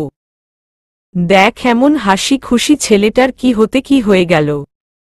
ভেঙে পড়িস না, দেখবি ঠিক হয়ে যাবে। কি ঠিক হবে? এতদিন তো তাও আশা ছিল, কিন্তু কাল রাতে ও কোমায় চলে গেছে। কবে জ্ঞান ফিরবে তার কোনো ঠিক নেই। এমনকি ও বাঁচবে কিনা? তুষা চুপ করে রয়েছে। উত্তরটা ওর অজানা নয়। ও কেন সব কথা লুকালো আমার থেকে? ও যদি একবার বলতো ওই মেয়েটাকে ওর চাই, ওর পায়ের কাছে এনে ফেলে দিতাম। কিন্তু তুই জানিস তো ও কত চাপা স্বভাবের ছেলে। কখনো নিজের কিছু চেয়েছে বল? ও খুব ভালো করেই জানতো তোকে বললে তুই কিছু করবি, তাই কিছু বলেনি। যার জন্য না তুষা, আমি তখন করিনি তো কি হয়েছে? এখন করব। আচ্ছা সত্যি কি তাই? রাত মানে ওই মেয়েটার কোনো দোষ আছে? আমি ওই মেয়েটাকে দেখেছি, ওকে দেখে তো এমন মনে হয় না। চেহারায় মানুষের আসল রূপ লুকিয়ে থাকে না তুষা। মানুষের মনেই সব। আর ওই মেয়েটা যেমন দোষী ওর বাবা ততটাই। তবে ওই মেয়েটার দোষ বেশি, কারণ ওর কথায় ওর বাবা। আর বলতে পারল না তীব্র। তুষা ও আর কিছু বলতে পারল না, কারণ তীব্র ঠিক বলছে। যা হয়েছে সবটা তাই রাতের কথায় ওর বাবা করেছে। আর ওই মেয়েটার চেয়েও বড় দোষ ওর বাবার। আর তাই ওনার থেকে ওনার মেয়েটাকেই আমি কেড়ে নিতে চাই। কোনোদিন যাতে সে তার মেয়ের মুখটা দেখতে না পায় তার ব্যবস্থা করব আমি। ওনার কাছে জীবনের চেয়ে সম্মান বড়। তাই ওনার মেয়েই হলো ওনার সম্মান নষ্টের কারণ। মানে কিছু না, তুই ওর কাছে থাক, আমি আসছি। তোকে আমি সবটা বলতে পারবো না তুষা। ওই সবাই জানে মেয়েটা ওর বয়ফ্রেন্ডের সাথে পালিয়েছে। আর তার জন্য ওর বাবাকে কতটা হেনস্থা করব আমি তা কল্পনার বাইরে। আর তাই রাতকে তো আমি তিলে তিলে মারব। ওর জন্য আমি আমার সবচেয়ে কাছের মানুষকে হারাতে বসেছি। আমি ওর থেকে ওর দুনিয়াই কেড়ে নেব। নিঃস্ব করে ছাড়ব আমি ওকে। নিজের হসপিটালের সমস্ত কাজ শেষ করে দিকে বাড়ি ফেরে তীব্র। ও ফ্রেশ হয়ে তুরের রুমের দিকে যায়। রুমের দিকে গিয়েই দেখে ক্ষুধায় তৃষ্ণায় মাটিতে পড়ে আছে তুর। এতটাই যে দৌড় মরে যাবে অথচ কিছু খাবে না। ও তীব্র দ্রুত ওর কাছে যায়। ওকে নিজের হাতের উপর নিতেই আধো আধো চোখ খোলে তুর। তীব্র ওর পালস চেক করে। তারপর ওকে রেখে ফার্স্ট এইড বক্স নিয়ে আসে। তারপর ওর শরীরে একটা ইনজেকশন পুশ করতেই পালস স্বাভাবিক হয়ে আসে। তুর অজ্ঞান নয়, তবে পুরোপুরি সজ্ঞানে নেই। তীব্র দ্রুত ওর হাত পা ঘষতে থাকে। তারপর ওর গালে আলতো করে থাপড়াতে থাপড়াতে পাগলের মতো ওকে ডাকতে ডাকতে বলে, তোমার এত সহজে কিছু হতে দেব না আমি তোমার। এখনো অনেকটা সময় বাঁচতে হবে তোমাকে, তোমাকে শাস্তি দেওয়ার জন্য হলেও তোমাকে বাঁচতে হবে। তারপর তীব্র ওর জন্য গরম স্যুপ আর কিছু ফল আর জুস নিয়ে আসে। যেহেতু কিছু পায় না তাই ওকে নিজের বুকের উপর শোয়ায়, তারপর নিজের হাতে খাওয়াতে থাকে। ক্ষুধার্ত তুর আধো জ্ঞানে থাকা অবস্থায় সবটা খাবার খায় তীব্রের হাত থেকে। তীব্র ওকে প্রয়োজন মতো খাইয়ে বাকিটা রেখে দেয়। বেশি খাওয়ালে পেটে সইবে না তাই, কারণ তুর কয়েকদিন যাবৎ তেমন কিছুই খায়নি। ওকে খাইয়ে তীব্র উঠে পড়তেই তুর ওকে আঁকড়ে ধরে। তীব্র চেয়ে ওকে ছাড়াতে পারে না। তুর একদম ওর বুকের ভিতর ঢুকে পড়ে। তীব্র কিছু ভেবে না পেয়ে ওভাবেই বসে থাকে। তীব্র বারবার নিজের ঘড়ি দেখছে চেয়ারে বসে। বিছানায় শুয়ে আছে তুর। দুপুর গড়িয়ে রাত। তুরকে যে ইনজেকশন পুশ করা হয়েছে তাতে এতক্ষণে ওর ঘুম ভাঙার কথা। এসব ভাবতে ভাবতেই তুরের ঘুম ভেঙে যায়। ও আধো আধো চোখ খুলে তাকায়। আগের চেয়ে অনেকটা ভালো লাগছে ওর। ও পাশ ফিরতেই দেখে তখনকার লোকটা ওর দিকে তাকিয়ে আছে। তুর দ্রুত ওকে দেখে উঠে বসে। আমি তোমাকে খাবার খেতে বলেছিলাম, তুমি খাওনি কেন? তুর তীব্রের এমন কথায় বেশ কড়া গলায় উত্তর দেয়, আপনার দেওয়া খাবার খেয়ে আপনার ভোগের বস্তু হওয়া আমার পক্ষে সম্ভব না। এর চেয়ে না খেয়ে মরে যাওয়াই ভালো। এবার তীব্রের চোখ মুখ শক্ত হয়ে আসে। মৃত্যুটা কি খুব সহজ মনে হয় তোমার কাছে? কিছু যন্ত্রণা মৃত্যুর চেয়েও খারাপ, যা আমি চাই না। তাই নাকি? ঠিক তাই। আমার উল্টো কথা একদম ভালো লাগে না, তাই যা বলছি তা চুপচাপ শোনো। আমি আপনার দাসী নই। তীব্রের রাগটা যেন আরো বেড়ে যায়। এইটুকু মেয়ে আর তেজ এতটা ছুট করল না। দেখুন আমি। তোর কিছু বলার আগেই তীব্র ওর পিঠে ধরে ও কদম নিজের কাছে নিয়ে আসে। প্লিজ আমাকে ছোবেন না। মৃত্যু শুধু শুনেছ, কখনো দেখনি, আজ তা আমি তোমাকে দেখাব। তারপর ডিসিশন তুমি করবে বাঁচবে নাকি মরবে। তারপর তুরের হাত ধরে বেরিয়ে যায় তীব্র। বাড়িতে কেউ নেই আজ। তীব্র তুরকে ডায়নিকে নিয়ে মেঝেতে ছুঁড়ে মারে। তারপর একটা শিশি হাতে নিয়ে সোফায় বসে, মিস তাইরাত এইটা ধরুন। শিশিটা তুরের দিকে ডিল মারল, যা ওর কোলে গিয়ে পড়ল। ও শিশিটা তুললেই দেখে সেটা বিষের শিশি। ও অবাক হয়ে তীব্রের দিকে তাকায়। নিন, খেয়ে নিন, তবে মনে রাখবেন এটা সত্যিকারের বিষ। মরার ইচ্ছে থাকলে খেয়ে নেও, না হলে এসব বাচ্চামি ছাড়ো। অনেকটা বড় হয়ে গেছে তুমি। তীব্রের কথায় তুরের কান্না চলে এলো। ও আর কোনো কথা না বলেই বিষের শিশিটা হাতে নিয়ে খেয়ে ফেলল। তবে তীব্র কোনো রিয়েক্ট করল না। বিষটা খেয়ে তুরের নিঃশ্বাস বেড়ে গেল। চিন্তা করো না, এটা স্লো পয়জন। একটু টাইম লাগবে তোমাকে গ্রাস করতে, তবে কথা দিচ্ছি মৃত্যু নিশ্চিত। এদিকে তুরের কাশি উঠে গেল। এটা দেখে তীব্র বেশ বিরক্তি নিয়েই উঠে টেবিলে থাকা প্লাস্টিকের বোতলে অনেকটা পরিমাণ লবণ ভরে নিল। সেটা ঝাঁকিয়ে তুরের কাছে গিয়ে ওকে ধাক্কা মেরে সোফায় ফেলে দিল। তারপর ওকে শক্ত করে ধরে বোতলের মুখটা চেপে ধরল, পুরো পানিটা তুরকে খাইয়ে তবেই ছাড়ল। লবণ পানি খেয়ে মুহূর্তেই তুর বমি করে পুরোটা উগরে দিল। মৃত্যু এতটা সহজলভ্য নয় যে চাইলেই পাবে। তুরের চোখের সামনে সব ঝাপসা হয়ে এলো। ও মাটিতে পড়ে যাবার আগেই তীব্র ওকে ধরে কোলে তুলে নিজের রুমের পথে পা বাড়াল। ওকে নিজের বিছানায় শুয়ে দিয়ে বাঁকা ঠোঁটে হেসে উঠল। কি অদ্ভুত, আমার কাছে তুমি হুঁশের চেয়েও বেহুশই বেশি থাক। কবে না আমি আমার হুঁশ হারিয়ে ফেলি। যাই হোক, বিষ ছিল, তবে মরার মতো এতটা মারাত্মক না। তবুও লবণ পানি খাওয়ালাম। পরের দিন সকালে ঘুম থেকে উঠে তুর দেখে তার পাশে কিছু খাবার আর চিরকুট রাখা। তুর চিরকুটটা হাতে নিতেই দেখে তাতে লেখা, সবকিছু রেডি করা আছে, ফ্রেশ হয়ে খেয়ে মেডিসিনটা নিয়ে রেস্ট নেও, নাইলে আমার চেয়ে খারাপ কেউ হবে না। কালকের রাতের কথা যদি ভুলে না যাও তাহলে খেয়ে নেও। চিরকুটটা দেখে তুরের রাগটা বেড়ে গেল। অসভ্য একটা লোক মরার জন্য বিষ দিয়ে আবার লবণ পানি খাওয়াচ্ছে।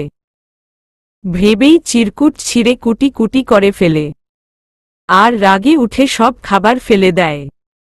কি ভেবেছে লোকটা যা বলবে তাই করতে হবে নাকি? তারপর সেখানেই চুপচাপ বসে পড়ে। আজ আর তীব্র সারাদিনে বাসায় ফেরে না। ও একদম রাতে বাসায় ফেরে। বাড়িতে ফিরে সারাদিনের ক্লান্তি নিয়ে তুরের কাছে যায়। কিন্তু গিয়ে যা দেখে তাতে ওর মাথা পুরোটাই গরম হয়ে যায়। খাবার নষ্ট করা তীব্রের একদম পছন্দ না, কিন্তু তুর সেই কাজটাই করেছে। ও তুরকে বিছানা থেকে তুলেই খুব জোরে একটা থাপ্পড় মারে। হকচকিয়ে উঠে তুর। খাবার পেয়েছিস বলে মুখে রুচ্ছে না, তাই না? জানিস দুনিয়ার কত মানুষ এক মুঠো খাবারের জন্য কি কি করে? মানুষ খাবার পায় না বলে মরে যায়, আর তুই মরতেই তো চাই। তাই তো খাই না, কারণ আমি মরতে চাই, থাকতে পারছি না এভাবে। কালকের সেই এক কথা শুনে তীব্রের রাগটা আরো বেড়ে গেল। তুই খাবি না, তোর ঘাড় খাবে। তোর চাকর আমি, তোর কথা মতো চলব। আর ফ্রেশ খাবার না, যেগুলো নষ্ট করেছিস সেগুলোই খাবি তুই। বলেই তীব্র মেঝে থেকে খাবার তুলে জোর করে গাল চিপে ধরে খাইয়ে দিল। তুর তা গিলতে বাধ্য হল। তারপর তীব্রকে ধাক্কা মেরে বাইরে বের হতে চাইল, কিন্তু তার আগেই তীব্র ওকে ধরে ফেলল। অনেক বেশি তেজ, ভাঙবে কিন্তু মোচকাবে না। মরা এত সহজ নয় বুঝলি, অনেক কষ্ট হয় তাতে। মরার চাইতে বেশি কষ্ট দিচ্ছেন আর বলছেন মরতে অনেক কষ্ট। কালকের পরেও শিক্ষা হয়নি না? বাঁচতে তো চাইনি, তাহলে বাঁচালেন কেন? এভাবে তিলে তিলে মারবেন বলে? ও বাঁচিয়েছিলাম বলে আমার দোষ হয়েছে। ঠিক আছে, আজ আর তা চাইব না। আজকে তুই যদি বাঁচতে না চাস তাহলে আর তোকে বাঁচাব না। তীব্র বাইরে বেরিয়ে একটা ধারালো ছুরি নিয়ে আসে। ছুরিটা তুরের হাতে না দিয়ে তীব্র নিজেই তুরের হাতটা ধরে। তুর কিছু বুঝতে পারে না। কি করছেন ছা? তুরের কথা শেষ করতে না দিয়েই তুরের হাতের উপরের চামড়া কেটে দেয়। তুর তখনই চিৎকার করে নিজের হাত ছাড়ানোর চেষ্টা করে। অঝরে রক্ত পড়ছে এটা দেখে তীব্র বলে, এইবার ঠিক মৃত্যুর স্বাদ পূরণ হবে তোমার। এবার বলো, বাঁচতে চাও নাকি মরতে? কিন্তু তুর কোনো কথাই বলতে পারল না। ওকে চুপ করে থাকতে দেখে তীব্র আরো রেগে গেল। এতটাই রেগে যে তুর যে কথা বলতে পারছে না সেটা খেয়ালে এলো না। তীব্র ওকে টানতে টানতে ছাদে নিয়ে গেল। ছাদের একবারে কিনারায় নিয়ে দাঁড় করিয়ে দেয় তুরকে। কাটা হাত থেকে রক্ত বের হয়ে মরতে গেলে অনেক সময় লাগবে, তার চেয়ে সবচেয়ে কম সময়ে তুমি এইখান থেকে মরতে পারবে। সো রেডি ফর ডাই, বলেই ছাদের থেকে তুরকে ধাক্কা দেয় তুরকে। তুর ভয় নিজের চোখ বন্ধ করে নিতেই তীব্র ওর হাত ধরে নেয়। তারপর ওকে টেনে আবার নিজের দিকে নিয়ে নিতেই তুর গিয়ে তীব্রের বুকের মধ্যে পড়ে ভয় ও তীব্রকে জড়িয়ে ধরে কান্না করে দেয়। মৃত্যুর ইচ্ছে কি এখনো আছে নাকি বাঁচতে চাও? তুর কিছু বলতে পারছে না। আর তীব্রের একটাই কথা, ওর মুখ থেকে স্বীকার করিয়েই ছাড়বে ও বাঁচতে চায়। যা বলার অবস্থা তুরের নেই। এখনো বলবে না যে তুমি বাঁচতে চাও নাকি মরতে? ঠিক আছে। তীব্রের বাড়ির ছাদের সুইমিং পুলে নিয়ে যায়। তারপর ওপাশ থেকে টান দিয়ে কারেন্টের তারটা ছিঁড়ে তা পুলের পানিতে ছুঁড়ে মারে। ওদিকে তুরের হাত থেকে রক্ত পড়ছে। তারপর তুরকে সুইমিং পুলের কাছে নিয়ে যায়। তুর দেখে পানিতে বিদ্যুতের আলোক রশ্মি চক চক করে উঠছে। এবার আর তোমাকে আমি কোনো কষ্টই দিব না। দেখ, এই পানিতে পড়া মাত্র মুহূর্তের মধ্যে মৃত্যুর স্বাদ নেবে। তোমাকে আর তার জন্য অপেক্ষা করা লাগবে না।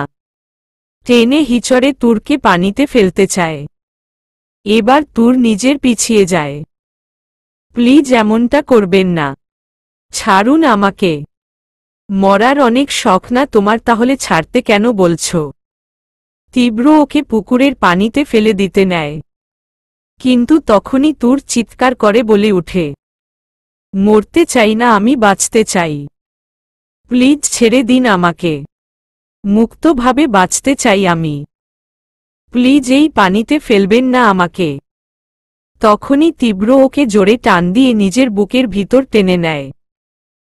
আর তুর প্রচণ্ড ভয় পেয়ে তীব্রকে জড়িয়ে ধরে চিৎকার করে কাঁদতে কাঁদতে বলতে থাকে, বাঁচতে চাই আমি, মরতে চাই না, খুব ভয় হয় আমার, প্লিজ। তুরের শরীর নিস্তেজ হয়ে ওকে ছেড়ে পড়ে যেতে নেয়। তীব্র এতক্ষণ চুপচাপ দাঁড়িয়ে থাকলেও তুরের পড়ে যাওয়াতে খুব শক্ত করেই জড়িয়ে ধরে ওকে দেখে তুর হালকা গলায় বুলি আওড় আসছে, বাঁচতে চাই আমি, মারবেন না আমাকে। তীব্র ওকে কোলে তুলে নিজের রুমে যায়। ওকে বিছানায় শুইয়ে ঋদ্ধকে ফোন দিয়ে আসতে বলে।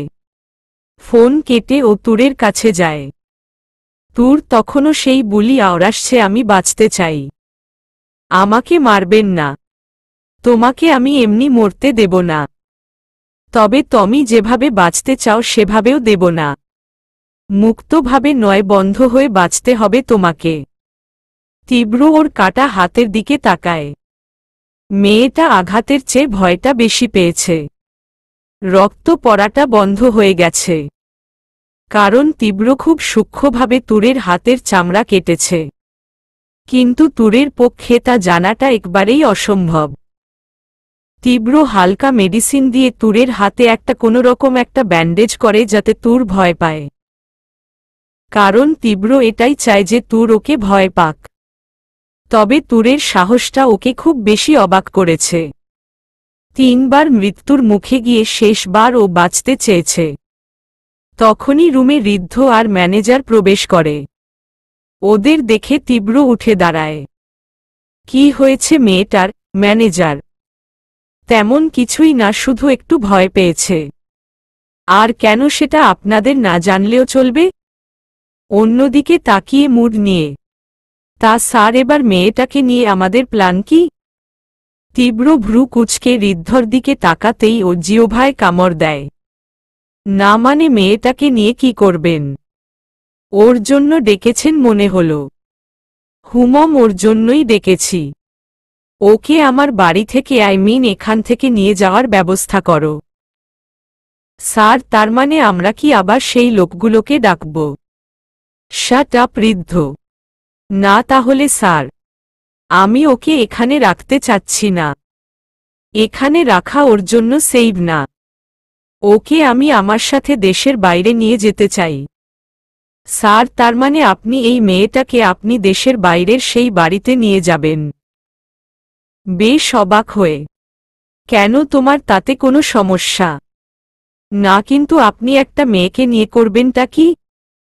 ঋদ্ধের এই কথায় তীব্র অবাক চোখে ওর দিকে তাকায়। ঋদ্ধ এমন একটা প্রশ্ন করবে তা প্রত্যাশা ছিল না তীব্রের। মানে, কি বলতে চাইছ তুমি? না মানে স্যার, আপনি তো মেয়েটিকে ওই লোকগুলোর হাতে তুলে যেতে চেয়েছিলেন যাতে। ঋদ্ধের কথায় প্রচণ্ড রাগ উঠে তীব্রের। চুপ করো ঋদ্ধ, এমনটা চেয়েছিলাম ঠিকই। তারপর তুরের দিকে তাকায়। ও যখন দোষ করেছে একজনের সাথে, ওকে শাস্তি দেওয়ার অধিকার একজনের হওয়া উচিত, আর সেটা আমি। স্যার, আরেকটা প্রশ্ন ছিল। এবার তীব্রের চরম রাগ ওঠে। এ কাকে কাজের জন্য রেখেছে? তীব্র প্রচণ্ড রাগলেও ঋদ্ধর তার উত্তর চাই। এটা দেখে ম্যানেজার হাসছে, কারণ কয়েক বছর ধরেই এসব কাহিনী দেখে আসছে তিনি। তীব্রকে এমনি কিছু বলে দমাতে পারে না কেউ, একমাত্র ঋদ্ধের এসব বোকা বোকা কথা ছাড়া।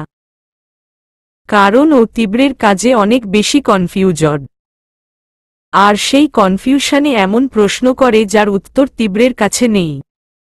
স্যার, ওই লোকগুলো তো মেয়েটার সাথে খারাপ কিছুই করত, কিন্তু আমার প্রশ্ন, আপনি কিভাবে একটা মেয়ের সাথে এমন করবেন? আর ওই মেয়ে কেন? আপনি তো কোনো মেয়ের সাথেই। ঋদ্ধ আর কিছু বলার আগেই তীব্র ওর গানটা ঋদ্ধর মাথায় তাক করে। আমাকে দেখে তোমার লেসবিয়ান মনে হচ্ছে নাকি? এই না না স্যার, ছি ছি, আমি বলতে চাইছি আপনি তো নারী বিদ্বেষী, বরাবরই মেয়েদের সহ্য করতে পারেন না। তাই আর কি বলছি, কারণ আপনি কখনোই কোনো মেয়ের সাথে খারাপ কিছু করবেন না, তাই ওই লোকগুলোর মতো কিছুই করবেন না। স্যার, প্রশংসা করছি, এবার তো বন্দুকটা সরান। এবার আর তীব্র রাগ করে থাকতে পারল না, কোনো মতে নিজের হাসি চেপে রাখল। স্যার, আমি জানতাম আপনি আমাকে অনেক ভালোবাসেন, তাই আমাকে মারবেন মা। হাফ ছেড়ে মানে? আরে ভালোবাসা মানে ভাই বন্ধুদের মতো ভালোবাসা, তাই আপনি চাইলেও কিছু করবেন না। বাজে বকা বন্ধ করে আমার যাওয়ার ব্যবস্থা করো। নাও গেট লস্ট। ম্যানেজার আর ঋদ্ধ বেরিয়ে আসে। ওরা বেরিয়ে যেতেই তীব্র নিজের মনে হেসে উঠে। সত্যি কয়েকটা মানুষের জন্যই ও বেঁচে আছে, তার মধ্যে ঋদ্ধ ও একটা। ছেলেটা ওর হাসির খোরাক, ইচ্ছে করেই এমন কথা বলে যে রাগও উঠে আর আবার হাসিও পাও।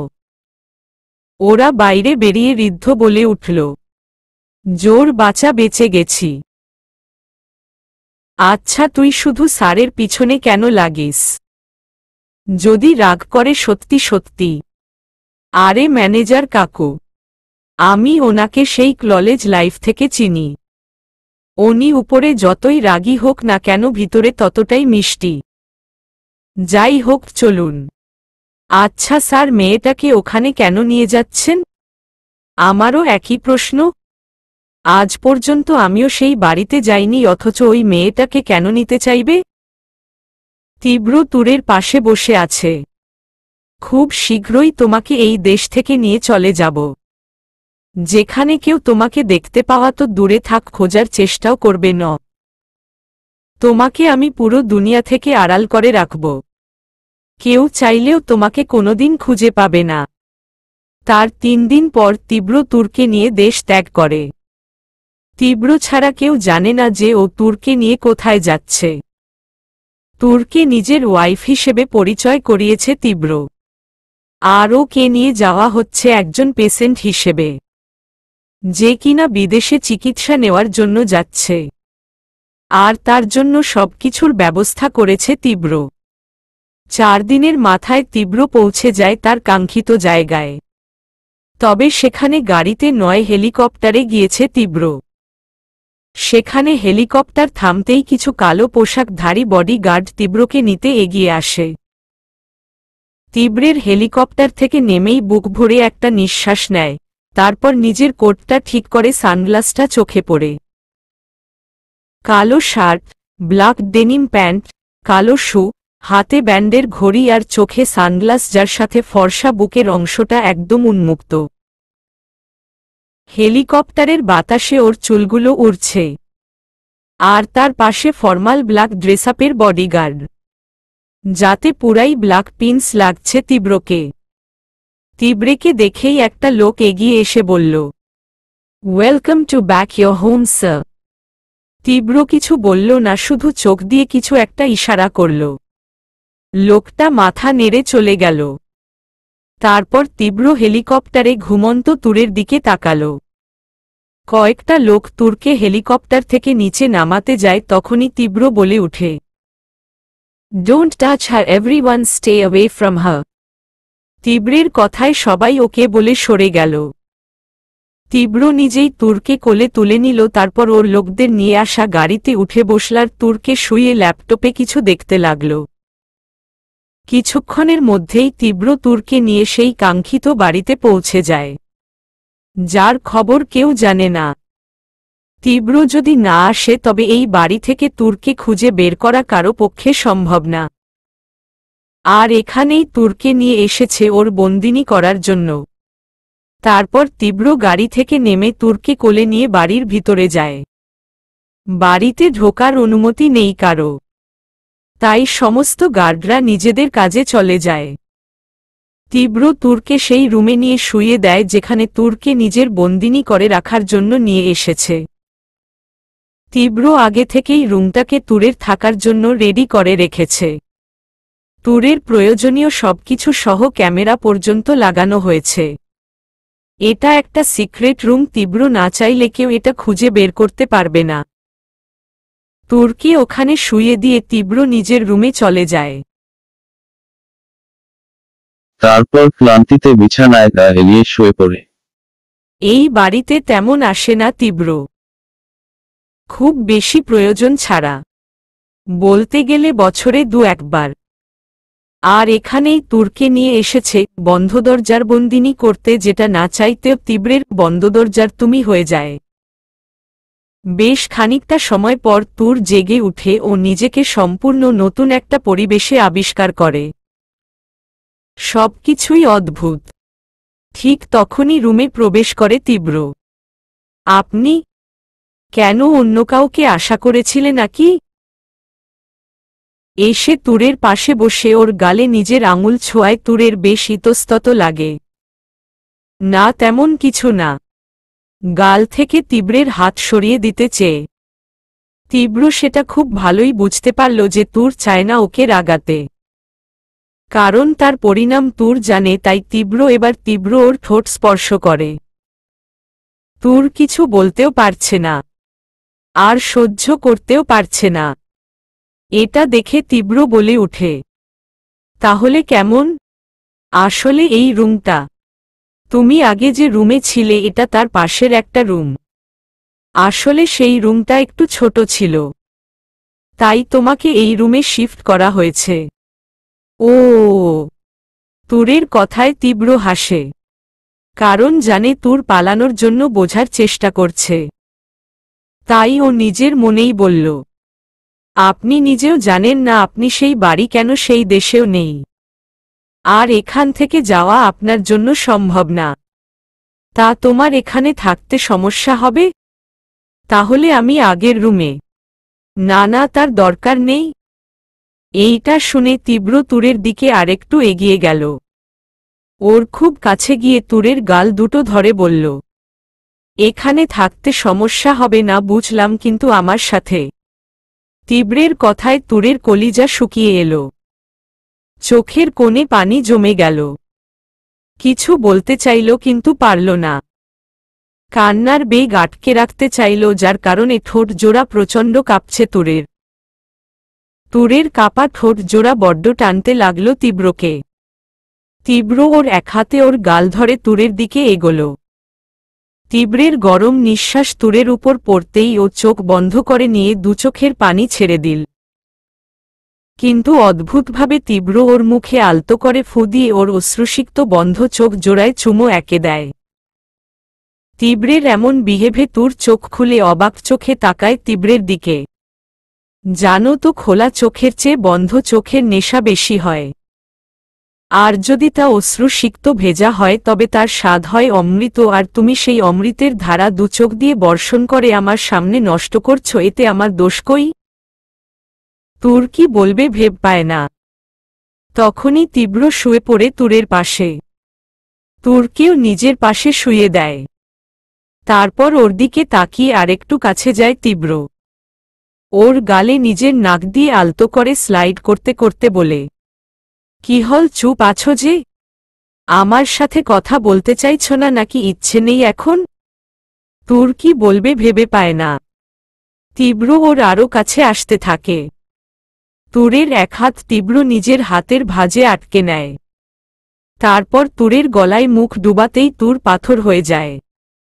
তুরকে কোনো পাথরের মূর্তি লাগছে। তুর বুঝতে পারে হয়তো এই লোকের হাত থেকে আজ ওর নিস্তার নেই। তাই নিজেকে ভাগ্যের উপর ছাড়া কোনো উপায় নেই তুরের। বেশ কিছুক্ষণ পর তুরের কোনো রেসপন্স পায় না তীব্র। ও তুরের দিকে তাকাতেই দেখে বন্ধ চোখের পানি নীরবে ঝরছে। তীব্র দ্রুত উঠে বসে। ও ভেবেছিল তুর ভয় পেয়ে ওকে বাধা দেবার চেষ্টা করবে, কিন্তু তুর এমন কিছু করল না। কারণ ওর আসল উদ্দেশ্য তুরকে ভয় দেখানো।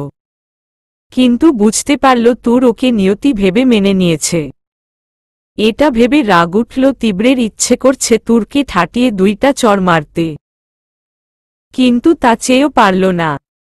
মেয়েটাকে আর কোনো আঘাত দিতে ইচ্ছে করে না তীব্রের। যখন নিজের রাগটাকে সইতে পারে না তখনই অমন করে। কিন্তু এবার সত্যি তীব্রের রাগ উঠে গেল। তীব্র ওর ঘাড়ের নিচে হাত দিয়ে টান মেরে শোয়া থেকে বসিয়ে ওর মুখটা একেবারে নিজের কাছে নিয়ে এলো। এবার তুর ব্যথায় নিজেকে ছাড়াতে চাইল, কিন্তু তীব্র ওর দুহাত নিজের এক হাতে তুরের পিছনে মুড়ে ধরল। কি হল, আজকে বুঝি আমার ছোঁয়ায় খারাপ লাগছে না? বাধা দিচ্ছ না যে? তুর কাপা কাপা কান্না মিশ্রিত কণ্ঠে অনেকটা অভিমানী সুরে বলে উঠল। যদি বাধা দেই শুনবেন, আর যদি নিজেকে রক্ষা করতে চাই তাহলে ভেবে বলুন আমি কি তা পারব? নিজেকে কি আমার মর্জির মালিক করে আমার উপর ছাড়ছ? না, ভাগ্যের উপর ছেড়ে দিয়েছি। আমার কিছু করার নেই, ভাগ্য যা বলবে তাই। এতটুকু তো বুঝেই গেছি। কথাগুলো খুব গায়ে লাগল তীব্রের। ঠিক আছে, তাহলে বলতে পারি আমার সব কাজেই তোমার সম্মতি আছে? তুর চুপ। তীব্র তুরের সারা মুখে নিজের ঠোঁটের পরশ আঁকে। তুর তখনও স্থির। তীব্র তখনই তুরকে ধাক্কা মেরে উঠে দাঁড়ায়। মেয়েটা ওর সব ভাবনায় পানি ফেলে দিয়েছে। আর তীব্র চাইলেও এমনটা করতে পারবে না। রাগ থেকে তুরের সাথে এমন করে যাতে ও ভয় পায়।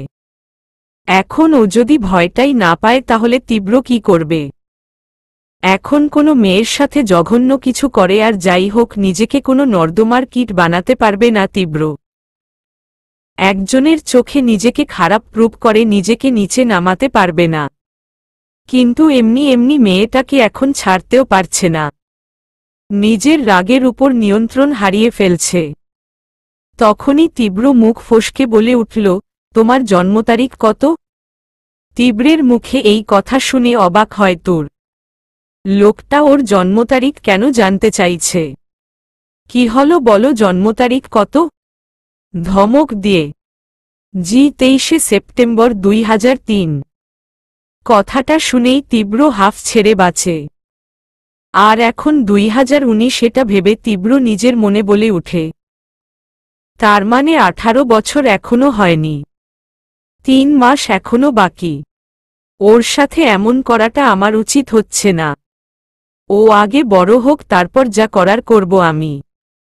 এখন এই কথাগুলো দ্বারা তীব্র ওকে বড় হয়ে উঠতে বলল। নাকি নিজেকে ওর থেকে দূরে রাখার উপায় খুঁজল তা হয়তো ও নিজেও জানে না। কিন্তু ব্যাপারটা ভেবে বেশ খুশি লাগল তীব্র। তুরের থেকে নিজেকে দূরে রাখার, তুরকে শাস্তি না দেবার এক অন্যান্য উপায় এটা, যাতে তীব্র তুরকে কিছু বলবেও না। আর তুরকে কিছু বলতে পারবে না বলে নিজের উপর রাগও হবে না। তাই রাত, তুমি এখনো ছোট, তাই বলছি এসব বড় বড় কথা আরেকদিন বলবে না। এটা শুনে তুর চমকে গেল। তীব্রের কাছে ওকে ছোট লাগছে। হ্যাঁ মা বললে মানা যেত। আরেকটা কথা, তোমার নামটা এতটা বড় কেন?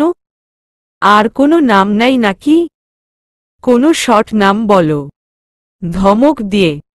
তুর। এখন থেকে এখানেই থাকবে তুমি কয়েক মাসের জন্য, তোমার যা যা দরকার সব এখানে আছে। সো কাউকে তোমার লাগবে বলে মনে হচ্ছে না। তুর কিছু বলার আগেই তীব্র বেরিয়ে দরজা আটকে দেয়। সে এখানেই তার বন্দিনীকে রেখে গেল। তার বন্ধ দরজার তুমি করে। আর তখন থেকেই শুরু হয় তুরের বন্দি জীবন। তীব্র 3 মাসে কয়েকবার এখানে এসেছে। প্রথম মাসে শুধুমাত্র একবার এসেছিল। পরের মাসে তীব্র আসে নাই। আর আসলে বাকি 2 বা 1 দিন থাকে, যাতে তুরের কোনোই লাভ হয় না, বরং লোকটা থাকলে কয়েক ঘন্টায় ও ধম বন্ধ হয়ে আসে। প্রথম খারাপ লাগলেও পরে সেটা অভ্যাস হয়ে গেছে। তবে পরিবর্তনটা হয় শেষ মাসে। তীব্র তেমনভাবে তুরের সাথে কথা বলতো না, আর না এখানে এসে বেশিক্ষণ তুরের কাছে থাকতো, ওকে দেখেই চলে যেত। কিন্তু শেষ মাসে অদ্ভুতভাবে তীব্র বেশ কয়েকবার এসেছে। তুরের সাথে দেখা না করলেও এসেছে। তবে তুরকে সামনাসামনি দেখুক বা না দেখুক, ল্যাপটপে তুরের অবয়ব সবটা সময় তুরের সামনে ছিল, যেখানে তুর ও বাধ্য মেয়েই হয়েছিল। এভাবেই কেটে গেছে তুরের 3 মাসের বন্দি জীবন। বর্তমান তীব্র এতক্ষণ গাড়িতে বসে বসে পুরানো কথাগুলো ভাবছিল। আসলেই মেয়েটা আসার পর ওর লাইফের অন্যরকম একটা লক্ষ্য হয়ে গেছে। আগে বাঁচার কারণ না থাকলেও এখন ওই মেয়েটাকে বাঁচিয়ে রাখার জন্য বাঁচতে ইচ্ছে করে। নিজের সমস্ত কাজ শেষ করার পর 2-1 দিন অবসর পেলেই 1000 মাইল পাড়ি দিয়ে ওর কাছে আসতে ইচ্ছে করে। এখন আর কোনো সময় এমনি কাটে না, সবটাই ব্যস্ততায় কাটে। হয়তো ওকে দেখার ব্যস্ততা, নয়তো ওর কাছে আসার ব্যস্ততা। চলবে।